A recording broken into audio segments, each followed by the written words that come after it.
When I was in my late 20s, I got a job as a security guard at a major Las Vegas hotel.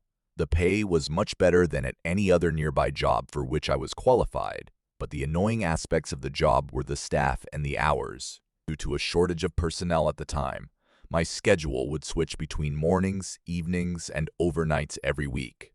It was difficult to sleep at times, but the pay was good. Anyway, I was working a late shift with two other employees, and we were chatting at the front desk. We were just killing time because I had to end my shift at midnight and it was already close to 11. The phone on the desk I was leaning on rang in the middle of our conversation. I saw that the number was from a hotel room and picked up to see if they needed any assistance. A man spoke up and expressed his concern over what might be happening in one of the rooms along the corridor. When I inquired as to his meaning, he hurriedly replied that he was getting nervous and needed me to come up as soon as possible. After double-checking the room number on the phone, I assured the customer that I would have security up as soon as possible. When the call ended, I quickly explained its peculiar nature to my coworkers before leaving my desk and taking the elevators to the middle floor where the dorm room was. As I made my way down the hall, I noticed an eerie silence. Nothing on the ground floor seemed to be making any sort of loud noise that might have been the source of the caller's conversation. The caller wasn't there when I arrived, and I had assumed they would be waiting for me by the door. I rapped loudly on the door and introduced myself as hotel security. When there was still no response after a minute, I walked to the end of the hall to listen for any unusual noises, then returned to the door and knocked once more. A few seconds later, however, the door to the room behind me opened, and an elderly woman inquired as to whether or not I was security. They said they heard loud noises traveling down the hall a few minutes ago, but they weren't sure what it was. When I asked if they knew anything about the caller or the strange noise, I said yes. It was clear from their tone and expressions that they were petrified. I was already on edge, and now things were getting even stranger. I took out my radio and radioed the front desk, telling them to call the room again and to report back if anyone picked up. They said nobody answered after waiting for a while. I paused for a second while I tried to formulate a plan of action, and then I radioed down to them again. I requested that they verify the guests in the room. After what seemed like an eternity, I heard back from them, saying that tonight's availability was still open. Since no one was supposed to be there, I took out my security card and opened the door, only to find that it was already open. As far as I could tell, the room had been left tidy and untouched. After looking in every nook and cranny and coming up empty, I decided to pick up the phone. I flipped it over to read the serial number, returned to the lobby where my desk was located, and inspected the security logs for call timestamps originating from that room. The call that I had answered from this room about 15 minutes ago was indeed listed as an active call that had been made to the front desk. I could confirm only that someone had entered the empty room without permission, since the hotel had not recorded any phone calls. The next morning, a family member staying in a different room on the same floor reported one of the guests missing. This led to a more extensive investigation over the following days. The hotel's security footage showed that the missing person was last seen leaving the hotel on their own a couple of hours before I got the call. It's still not clear if the two incidents are related, but whatever the case may be, it's extremely unusual. The caller's brief description seemed to fit with someone being forcibly kidnapped, but I have no idea how they gained access to the phone or who they were. No one ever claimed responsibility for making the mysterious call, and the missing person has yet to be located. The hotel took the mysterious call and the guest's disappearance very seriously and collaborated with local authorities in the days that followed. The hotel's surveillance footage and interviews with the security staff were carefully reviewed for any clues. I, too, was questioned extensively as a security guard about the call and its circumstances. There didn't appear to be any progress in either identifying the caller or locating the missing guest, despite my best efforts to assist the investigation.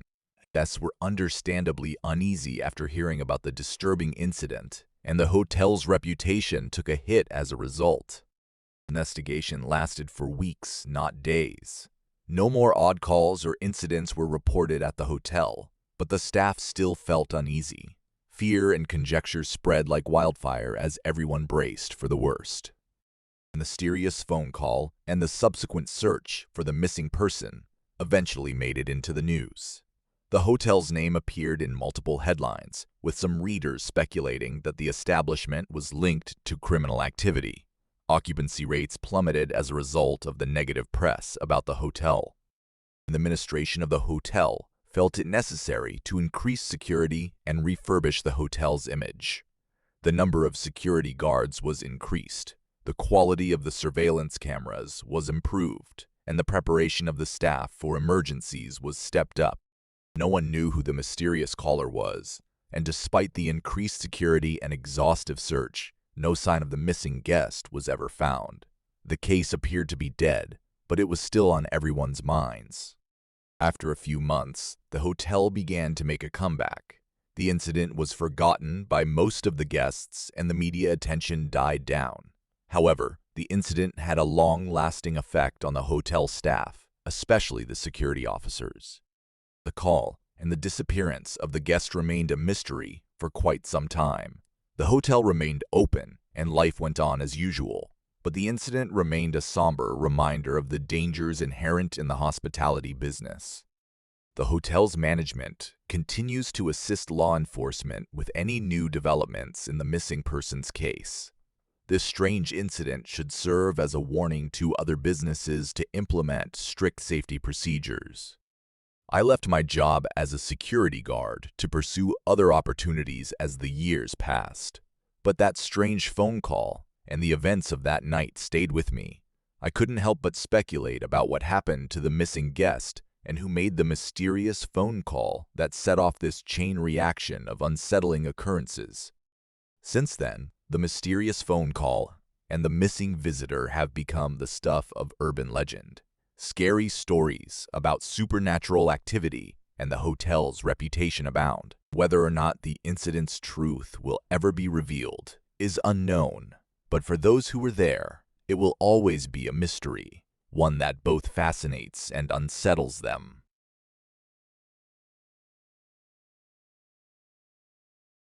This occurred to me last year on a work-related trip. My company paid for my hotel stay, and I checked in and got my room key. The hotel had a pleasant interior design, although it was smaller than average. There were only 3 stories and around 30-40 rooms. I rode the elevator to the top floor and made my way down the hall in search of my room. I dropped my bags by the entrance and reached for the room key, but the door to the room next door opened, and a man entered the hall at that very moment. He extended his hand to me in a friendly greeting, saying, "Hello, I'm your neighbor." Confused, I shook his hand, gave him my name, and entered the room. I watched him return to his room and close the door as I entered. Some people are just like that, I guess. But I thought it was odd that they would leave their hotel room to greet me as their temporary neighbor. I tossed my bag on the bed, emptied my carry-on, and settled in front of the television. Since it was late and I was worn out from the flight, I intended to turn in early.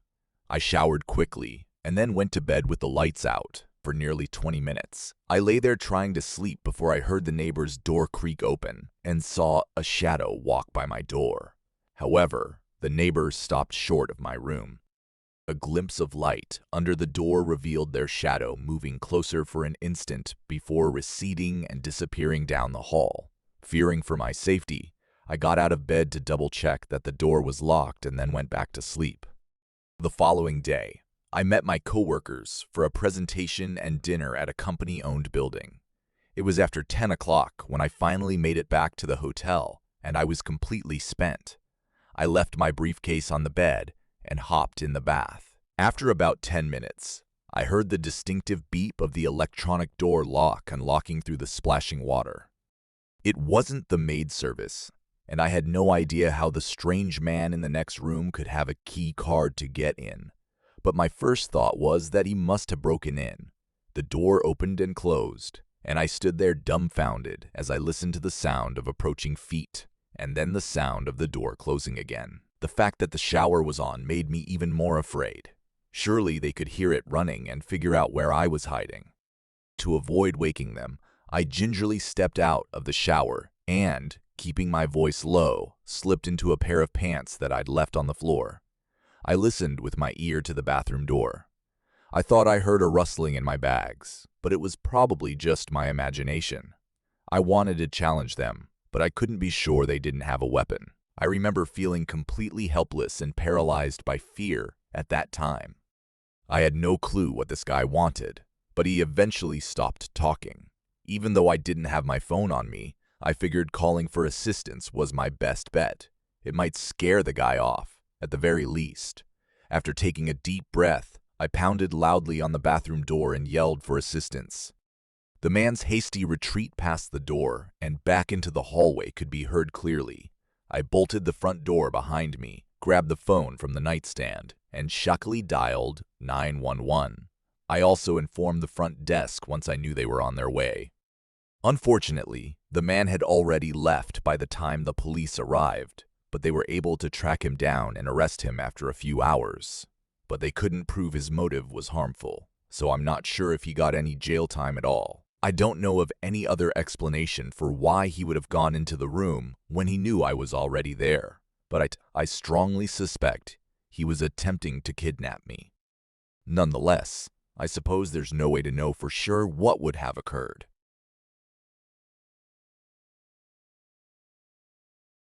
Every summer, my family and I would take a vacation at a different hotel or resort. My family would always consist of my wife, 2 young sons, and me. Instead of going out and seeing the sights, we stayed at the resort the entire time. We saved money by not renting a car, and it was nice to be able to kick back and unwind in a comfortable setting. Naturally, we all unpacked first thing in the morning, and the kids' first request was to visit the water park. While the boys played with the other children at the water park adjacent to the pool, my wife and I relaxed on the chairs surrounding the pool. About 2 hours later, we decided to head back to the room to freshen up before heading out to a nice restaurant for dinner. After a few minutes of walking around the water park, I located Sam, the older of the 2 boys, and asked him where Alan was. I had changed both of their names for privacy reasons. Sam reported that Alan was last seen across the park playing with another child. I called Alan and told Sam to get back to his mother that we had to leave. After what felt like 10 minutes of searching and aimlessly wandering around like a moron, I saw him. He was seated in the far corner with a young boy who seemed to be around his age. The boy's apparent parents were seated in the chairs next to him. I approached them and made a brief introduction, but the only reaction I got was a smile. An awkward silence followed before I broke it by telling Alan we were going out to dinner and bringing him back to the hotel. When I inquired as to the identity of his new pal, he merely mentioned that they spent time together at the water park playing. Even though Alan was a gregarious kid, what he told me next was out of the ordinary. The boy supposedly introduced him to his family, who extended an invitation to tonight's dinner. To invite a young boy to dinner without first consulting with the boy's parents struck me as extremely odd. As soon as we entered the room, I broke the news to my wife, and she immediately became very concerned. We grabbed dinner elsewhere and returned to the hotel around 5. Both children showed signs of exhaustion, and we were ready to wind down for the night. We boarded the elevator and headed for our floor. But when we emerged, Alan's new friend and his mother were waiting for the lift to reverse direction. The mom gave me a quick smile as we walked out and then asked if Alan could join them for dinner. I glanced at my wife, who appeared to be as perplexed and worried as I was, before returning my gaze to the woman. We had dinner tonight, but I guess we could make arrangements for tomorrow. Her expression softened as she turned and left, presumably for their room. Both my wife and I had the distinct impression that they had been watching the elevator for us the whole time to ask what we were having for dinner. We warned Alan not to approach that household, unless accompanied by at least one of us after we returned to our room. Although he expressed some displeasure, he ultimately agreed. I also took Sam aside and made sure he was aware of the situation, as well as made it clear that I trusted him to watch over his younger sibling whenever neither of us was available to do so. We each took a turn in the shower before settling in for the night on the bed and sofa. I was getting frustrated with how the trip was shaping up, what with having to worry about my kids' safety to begin with, but I told myself things would improve the next day. After a while, everyone got ready for bed, and the lights were turned out. My wife and I slept in one of the beds, and our 2 sons shared the other. I was awakened a couple of hours into the night. I snapped to attention, probably because I was on edge, and noticed that Sam was still shaking my arm. "What's up, bro?" Sam whispered back to me that Alan was engaged in conversation with someone at the door. I sprang out of bed and made my way to the door in record time. Before I yelled at him, I caught a glimpse of him trying to figure out how to unlock the door, and I could make out a muffled voice through the door. I ran up to him, yelling at the top of my lungs for him to retreat from the entrance. Alan recoiled in fear at my booming voice. As I slammed the door and swung it open, I heard frantic footfalls coming down the hall. When I was confronted by the creep, all I wanted to do was lash out at him. I know now that I should have stayed in the room and called for help. A man's swift figure flashed past me as he turned the corner down the hall and headed for the lifts. When I rounded the bend, he was nowhere to be found despite my best efforts to catch up. I knew he was staying on that floor because he wouldn't have had time to take the elevator. After wandering around for a while, I sprinted back to the bedroom to find my wife awake from the confusion. I told her to secure the door because I was reporting the incident to the front desk staff. By the time I reached the lobby, the adrenaline rush had worn off, and I was attempting to collect my thoughts in preparation for explaining what had taken place. A young woman behind the counter was unprepared for an emergency like mine from our conversation. She summoned her manager and a security guard to speak with me. However, after a short discussion, it became apparent that there wasn't much they could do. Only the main entrances and exits were monitored by security cameras. There was no way for me to know what the man at the door looked like or what his connection was to the parents who had inquired about dinner. I had guessed that it was the other boy's father, but despite being confident that I correctly guessed the motivations of the creepy parents, I lacked solid evidence. A refund for the remaining days was the best they could do, so we ended up having to check into a different resort about 30 minutes away. Knowing that someone was probably trying to kidnap your child is a terrible feeling for any parent, but knowing that there is nothing you can do about it is even worse. I can't stand thinking that those sick parents are probably out there right now, setting up some sick trap for unsuspecting kids. I hope that by telling my story, I can warn other parents about the real dangers their children face from these sick individuals and that they will be able to protect their children from harm. The thought that the boy they had with them might have been someone else's missing kid, and that they're using him to lure in more vulnerable kids is terrifying. We spent the rest of our time at the resort on high alert after the incident. We didn't want our kids to get lost, so we kept a close eye on them and didn't let them explore the water park or other public areas without us. It was a trying day, but we were happy to be leaving and moving on to the next resort. We didn't mind that the new resort was further away. The well-being of our kids was always our top priority. We were on our guard the entire time, and luckily nothing else happened that was out of the ordinary. As a family, we worked hard to enjoy our time together while also remaining alert to our environment. When we got back to town, we contacted the police and told them everything we could about what had happened. We were unable to positively identify the possible kidnappers, but we wanted to do what we could to aid ongoing investigations and warn other families to be on the lookout.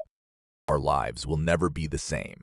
Our vigilance and awareness of our kids' well-being increased, and we took extra precautions at home and on the road. We taught our kids to be wary of strangers and to stick close to us in crowded places. It was difficult to bring up such weighty issues with them, but we knew we had to if we wanted to ensure their safety. With time, we gradually returned to our previous level of normalcy. That terrifying experience stayed with us, but we weren't going to let it rule our lives. As a family, we kept on exploring the world, but we were always on the lookout for danger. An integral part of our recovery was talking about it with other parents, loved ones, and friends. We hoped that by warning other families about the risks that existed even in seemingly safe areas, we could stop future tragedies like the one our family experienced. The fact that we were able to keep our children safe during that fateful trip was the only positive thing we could take away from it. It was a sobering illustration of the importance of taking every precaution to keep our loved ones safe. We can only hope that the information we gave the authorities will lead to the safe return of other missing children and the prevention of future abductions, regardless of the parents' motivations. We hoped that justice would be served, but we knew how difficult such inquiries can be. The ordeal ultimately made us a more united and resilient family unit. We treasured the stability and protection we were able to offer our kids and enjoyed every second we had together. And though we knew that frightening experience would always be with us, we were resolved to use it as a driving lesson in the value of staying alert, being careful, and having an unbreakable family bond.